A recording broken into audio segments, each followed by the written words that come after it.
Buenos días a todos. Un gusto de poder estar aquí, aunque sea a la distancia, conectado de nuevo con ustedes. Y quería hoy día comentarle un poco las cosas que aprendí en mi fellow de glaucoma, sobre todo lo que es glaucoma pediátrico, que fue como lo que más me apasionó de esta estadía en Moorfields, en glaucoma. En la foto de ahí vemos a un niño, es el típico cuadro clínico de un niño con un glaucoma unilateral, ¿cierto? No sé si se ve la punta del mouse, el puntero, Sí, sí se ve. con ya, gracias, con el cuadro clásico, ¿cierto? Del buftalmo, la epífora, el mayor diámetro corneal, y esos son como los síntomas típicos, ¿cierto? De un caso de glaucoma congénito. Entonces, hay una definición hay un nuevo grupo que se armó de especialistas en glaucoma infantil que definieron cómo diagnosticar el glaucoma pediátrico, y la verdad es que hicieron esta tabla y se divide en lo que es diagnóstico definitivo o sospecha, y básicamente son 3 puntos clave. Primero, la presión mayor de 21 milímetros de mercurio, lo mismo que puede ser en adultos, lo que es la excavación del disco aumentada, y después vienen los hallazgos corneales, que son las clásicas estrías de Hub y aumento en el diámetro horizontal, ¿cierto? También hay otros puntos aquí, como son la progresivo enlargamiento del ojo, la miopización, que es clásico de niños menores de 2 años, y también defecto en el campo visual, lo cual es difícil ver en niños menores de 8 años de edad. Pero lo que yo quiero en el fondo resaltar acá, y que es lo que primero mencionan los autores, es la presión. La verdad que no conocemos casos de glaucoma de tensión normal en pediátricos. Todos los niños con glaucoma se caracterizan por tener la presión intraocular elevada. Y aquí en la derecha resalté estas dos cositas que han hecho que por lo menos Moorfields, el seguimiento y el diagnóstico y el control de estos pacientes sea mucho más fácil, gracias en primer lugar a Likert, que nos permite una presión bastante cercana al Goldman, que es el gold standard en la clínica, y es muy fácil de usar en los niños. Y en segundo lugar a la ketamina, que es la manera, digamos, de inducir esta anestesia con ketamina en pabellón y poder medir la presión más exactamente y hacer un examen bajo anestesia en los niños. Y la gracia de la ketamina es que no reduce la presión como el resto de todos los anestésicos generales. Entonces la presión que tenemos intraocular con ketamina es real, la misma que tendríamos en la clínica. ¿Cuáles son los tipos de glaucomas pediátricos? El más común es el glaucoma primario congénito, que la frecuencia es de 1 en 15.000 nacidos, por lo tanto debiéramos tener 15 casos al año en Chile aproximadamente, y su causa es las malformaciones del trabéculo, de la malla trabecular. Dentro de este grupo existe el que se le llama también de ángulo abierto juvenil, y que es cuando es en mayores de 2 años, y la presentación es un poco diferente. No se sabe si está entre medio de lo que podría ser un glaucoma primario congénito de inicio tardío o quizás un glaucoma primario de ángulo abierto de un adulto, pero de inicio muy temprano. Entonces son pacientes que están como en el limbo ahí, y el manejo es un poco también dependiendo de la edad y de las características del examen físico. Después tenemos todos los tipos de glaucoma secundarios en niños, y resalté ahí en rojo el que es más difícil manejo, que es el glaucoma fáquico, o como se le llama hoy en día, relacionado a la cirugía de cataratas. Ya no se habla de afáquico. Y en estos pacientes, cuando tienen su cirugía de catarata en menos de 9 meses de edad, el 50% de ellos desarrollan un glaucoma, y en mi experiencia es el glaucoma de más difícil manejo en niños. No responden a nada, finalmente tienen que tener 1, 2, hasta 3 tubos puestos, digamos, de válvulas para poder mantener la presión, y en general el pronóstico es bastante malo. ¿Cuál es el manejo entonces que se ha hecho para el glaucoma? Siempre está la discusión médico-cirugía, y en general ya sabido que el tratamiento es quirúrgico principalmente en niños, pero las gotas y la medicina en general sí tienen un rol importante en estos niños, principalmente pre-cirugía y pericirugía. En los glaucomas secundarios también la cirugía no tiene tan buenos resultados, entonces también podemos apoyarnos más en el uso de medicamentos hipotensores oculares. ¿Cuáles La verdad es que todos ellos se pueden usar en niños. Antiguamente habían algunos que no estábamos seguros, pero hoy en día aquí en Murphy usamos todas las gotas, las mismas de adultos, en niños, en las mismas dosis, y la verdad que responden también bastante bien los niños, y vamos eligiendo, dependiendo de las características del paciente, cuál iniciar y cuál mantener, etcétera, si el paciente tuvo cirugías previas o no. En base a eso vamos escalando el tratamiento tópico. Y la cetazolamida también se usa en niños, esa es la dosis por kilo que se da, y también como en adultos tratamos de mantenerla el menor tiempo posible por todos los efectos sistémicos adversos que sabemos puede tener. En cuanto a la cirugía, hay principalmente 3 tipos de cirugía, y la angular es la cirugía, digamos, clásica y de éxito en los niños, principalmente en el glaucoma primario congénito, tiene esas tasas de éxito cercanas al 70, al 90%, partió en los años 40 con la goniotomía, que se sigue haciendo hoy en día. Después, digamos, en los años 60 se descubrió la trabeculotomía, principalmente con el trabéculo tomorrígido, y ya en los años 90 empezó a hacerse en 360 grados, y es la que se hace, digamos, hoy en día como gold standard y con los mejores resultados. Principalmente porque las anteriores, que trabajan en menos ángulos, como vamos a ver una imagen más adelante, se tienen que repetir muchas veces para lograr el mismo efecto. Luego tenemos la cirugía filtrante, donde está la trabeculectomía con mitomicina C, y el injerto de tubos o válvulas, que en los niños también se usa.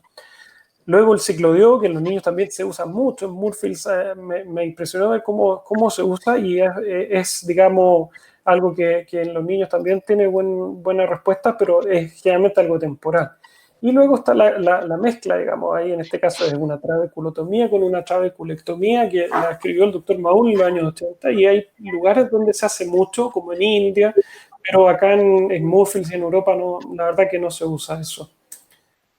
Lo que es muy importante aquí, y si hay algún oftalmopediatra colega conectado puede aseverar, es que el manejo de la ambliopía y de estos pacientes es clave, porque nosotros podemos lograr recuperar la visión, podemos incluso más adelante hasta hacer un DIMEC para quitar las estrías de Hub y tener buenos resultados en la córnea, pero si no se maneja la ambliopía, el paciente va a terminar con mala visión de todas maneras, y eso se tiene que hacer desde el día 1 del diagnóstico de estos pacientes, idealmente, sobre todo cuando una vez ya esté en las presiones controladas. ¿Cuáles serían las diferencias en el manejo con los adultos? Los niños tienen una cicatrización exagerada, como se le llama en inglés, y eso hace que todas las cirugías filtrantes tengan una mucho mayor alta tasa de falla.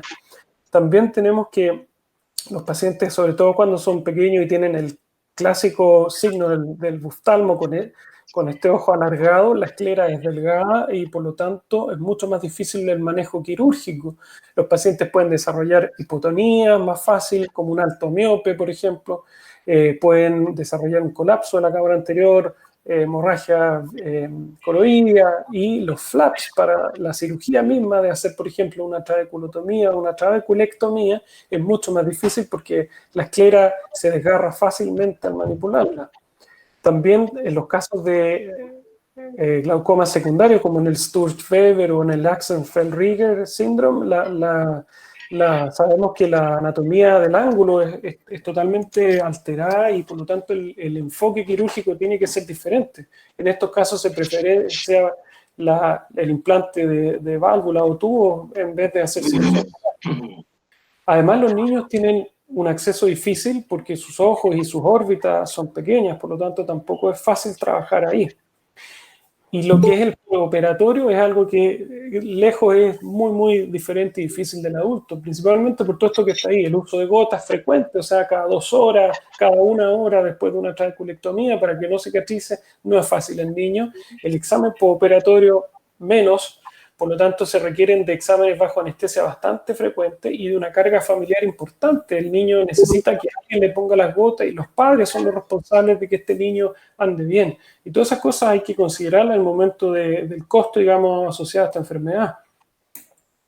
Aquí vemos una imagen de la clásica goniotomía, ¿cierto? En donde vemos que en general, como máximo, podemos tratar 120 grados de ángulo. Por lo tanto, si falla, se trata de hacer lo mismo en los ángulos restantes, y al final el niño termina teniendo mínimo 2 o 3 cirugías para poder controlar su presión. Aquí vemos también un trabéculotomo rígido de Hahn, que es el que se usa para la trabeculotomía ab externo, pero que también nos limita el acceso a 120 o 90 grados de ángulo tratado. Después apareció la trabeculotomía 360 con Prolén, la cual requería de un gonio lente que se pone en la córnea y se iba canulando el canal de Schlemm, 360 grados, pero tiene muchas complicaciones asociadas porque uno llega al canal de Schlemm y lo empieza a canular con el Prolén, pero no sabe bien por dónde va metido la sutura y puede meterse a los túbulos colectores o incluso a la retina y producir daño como desprendimiento de retina. Entonces, en base a eso salió este aparato que es el que usamos acá en Moorfields, que se llama el iTrack, y que la gracia es que tiene, como se pueden ver en la puntita acá, es que tiene un beam luminoso. Entonces, se va metiendo esta sonda por la esclera en 360 grados por el canal de Schlemm y nosotros vemos en cada momento dónde está el haz luminoso y así podemos saber si estamos seguimos, digamos, en trabéculo o estamos yéndonos hacia algún lugar y podemos corregir incluso la dirección de la sonda hasta completar los 360 grados. Aquí espero que el video se vea porque siempre fallan los videos en las presentaciones, pero me cuentan si se ve. Esta es una trabeculotomía 360 que realizamos con John Brooks acá en Moorfields. Lo primero es hacer la peritomía, similar a una trabeculotomía, por concepto de hemostasia. Luego el flap puede ser hecho triangular o puede ser hecho cuadrado, digamos. Y el flap tiene que ser hecho bien anterior para poder exponer, digamos, dónde está el limbo y empezar a buscar el Schlemm, que es lejos lo más difícil de la cirugía. Es poder encontrar el canal de Schlemm, que en general está colapsado en estos niños. Se canula después con el trabéculotomo rígido y cuando vemos que sale acuoso, como ahí, sabemos que estamos en Schlemm. Entonces luego hacemos una paracentesis, inflamos la cámara con viscoelástico y miocol para proteger el cristalino. Ya una vez que tenemos presurizada la cámara con viscoelástico, empezamos a introducir la cánula, que como pueden ver, se ve un poco rápido, pero la gracia es que va iluminándose en su vuelta hasta que la logramos obtener por el otro lado y completamos los 360 grados. Y ahora viene lo bonito de la cirugía, que es tirar esta cánula y hacer, digamos, la ruptura, como se ve en la cámara anterior, ¿cierto?, de toda la malla trabecular en sus 360 grados. Luego se cierra la incisión en el Schlemm y, por supuesto, el flap y la conjuntiva, y en general los pacientes tienen un postoperatorio, una recuperación muy rápida.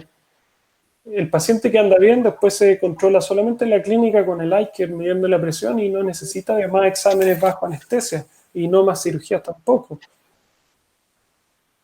¿Se vio el video? Sí, se vio bien.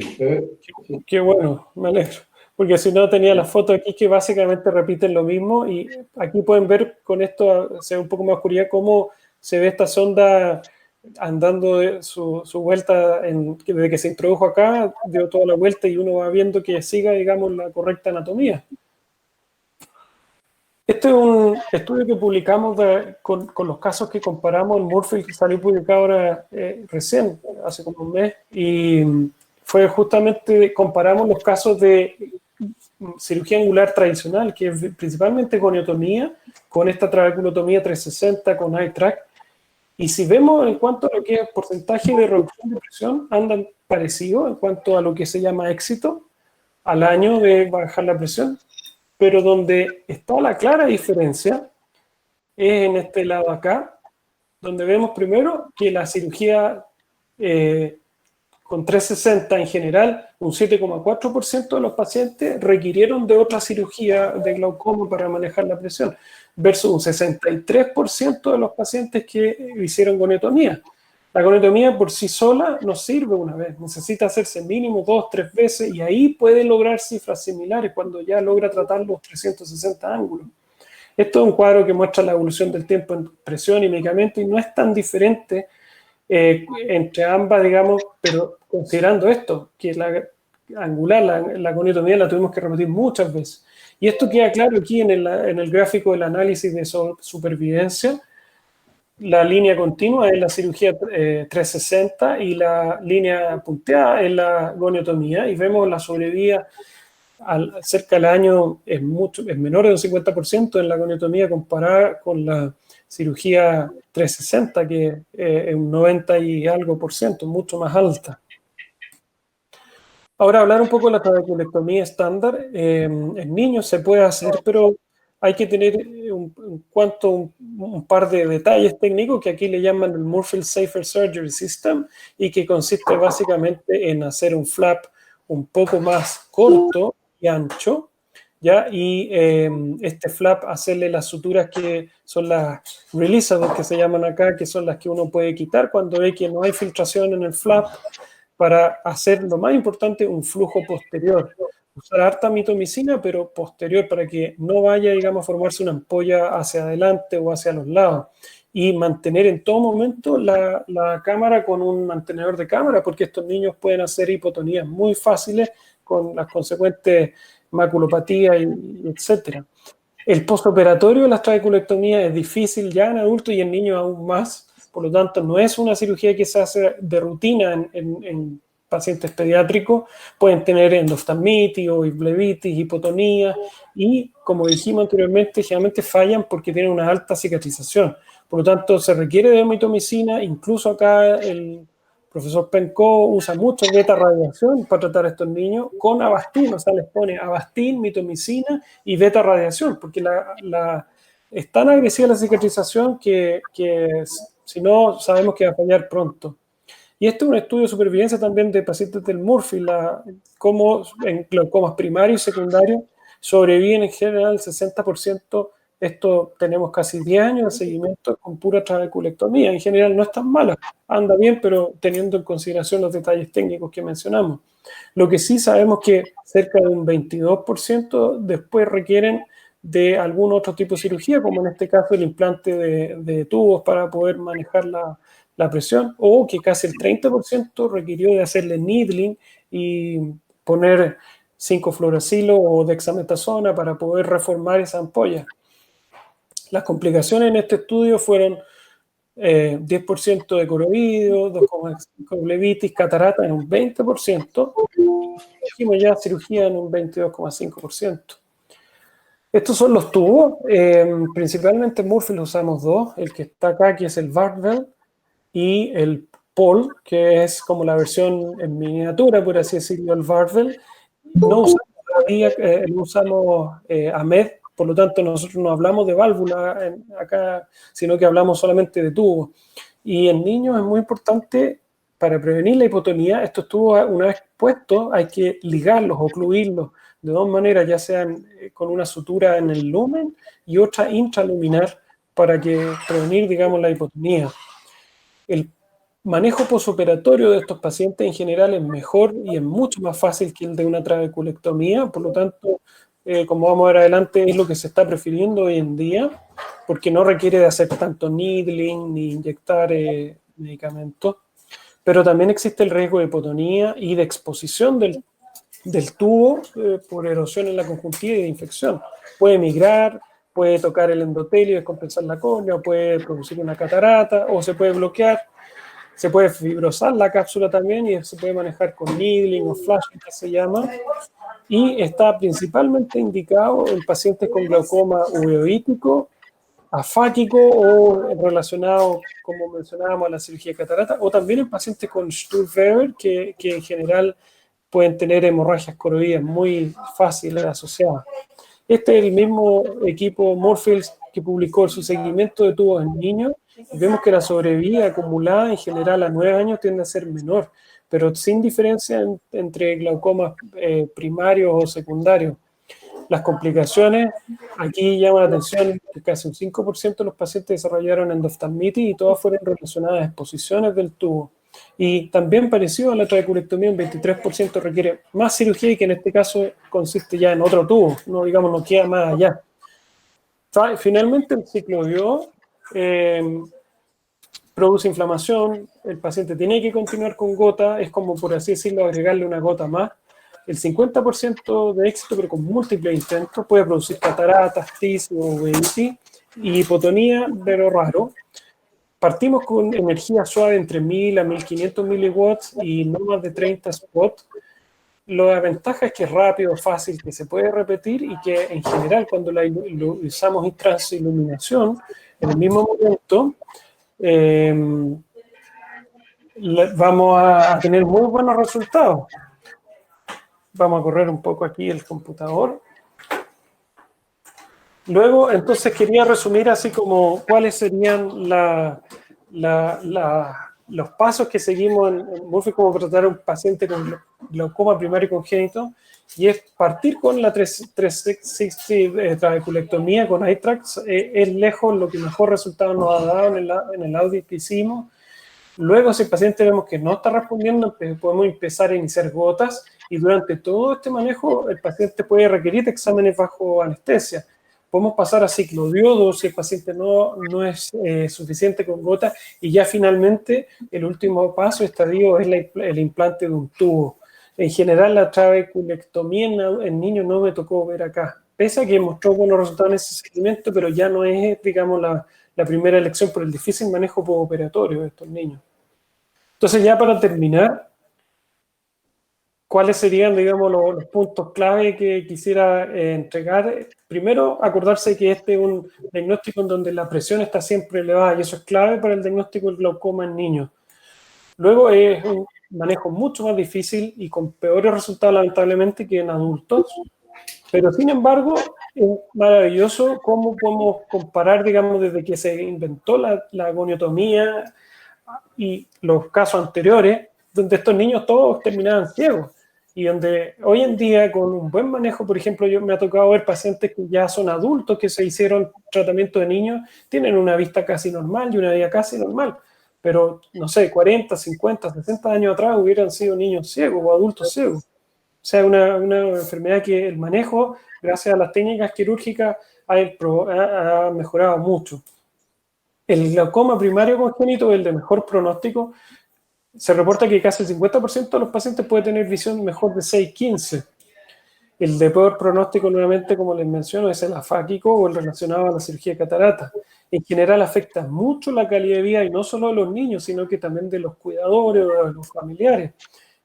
También van a requerir mucha cirugía porque generalmente son niños sanos, por lo tanto van a vivir muchos años. Y las cirugías de glaucoma de por sí, incluso en adultos, sabemos que tienen una vida limitada, ¿no? Nunca hemos visto una trabeculectomía incluso que esté muy linda, pero que pueda funcionar 50 años. En general tienden a cicatrizar a la larga y de requerir de varias manipulaciones, más en los niños, por supuesto. La cirugía angular es la primera opción cuando es 360 grados, sobre todo para el glaucoma primario congénito. Y la anatomía está alterada en estos niños. Ya como mencionamos, ¿cierto? Las escleras delgadas por el buftalmo tienen malformaciones cuando son estos síndromes secundarios. Hay mayor cicatrización, por lo tanto necesitamos de anticicatrizantes como la mitomicina, la beta radiación, y el manejo posoperatorio tiende a ser muy difícil, tanto para el niño mismo, que se tiene que ver muy seguido exámenes bajo anestesia, muchas gotas, tanto como para los familiares. Y es clave nuevamente la ambliopía. Como glaucomatólogo realmente uno se olvida de eso, pero aquí es clave porque no sirve nada un ojo que tenga buena presión, pero que por ambliopía, digamos, no haya podido desarrollar visión. Así que eso era lo que les quería comentar.